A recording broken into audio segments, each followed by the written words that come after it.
আজকে আপনাদের জন্য নিয়ে আসলাম একটি চকলেট কেকের ডেকোরেশন নিয়ে। প্রথমে আমি চকলেট কেকটাকে কোটিং করে নিয়েছি।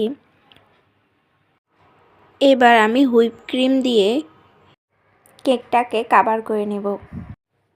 আমি কেকটাকে কভার করার জন্য পাইপিং ব্যাগের মাথায় একটি নজল দিয়ে দিয়েছি, যাতে সমান কেকটা ফিনিশিং দিতে পারি।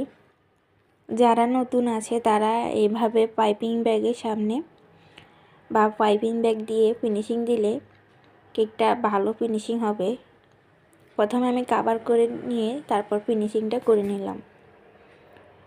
ফিনিশিংয়ের ভিডিওটা হয় নাই, আমি খেয়াল করি নাই। এই তো এখানে আমার ফিনিশিং করা শেষ। এরপর আমি গানাশটা দিয়ে দেব। এটা কাস্টমারের পছন্দেরই একটা কেক। উনি আমাকে রেফারেন্স হিসেবে দিয়েছিল একটা পিকচার, ওই অনুযায়ী আমি কেকটা তৈরি করেছি।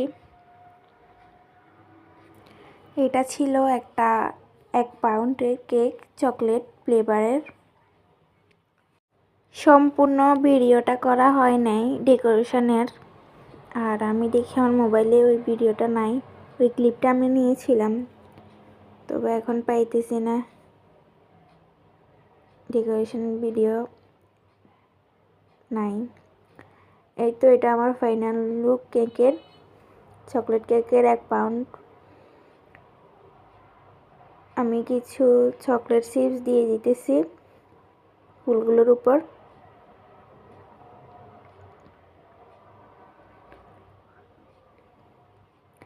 তো এখানে কেকের একটু ফটোশুট করে নিলাম। কেকটা দেখতে অনেক সুন্দর হয়েছে, কাস্টমারও অনেক ভালো রিভিউ দিয়েছে।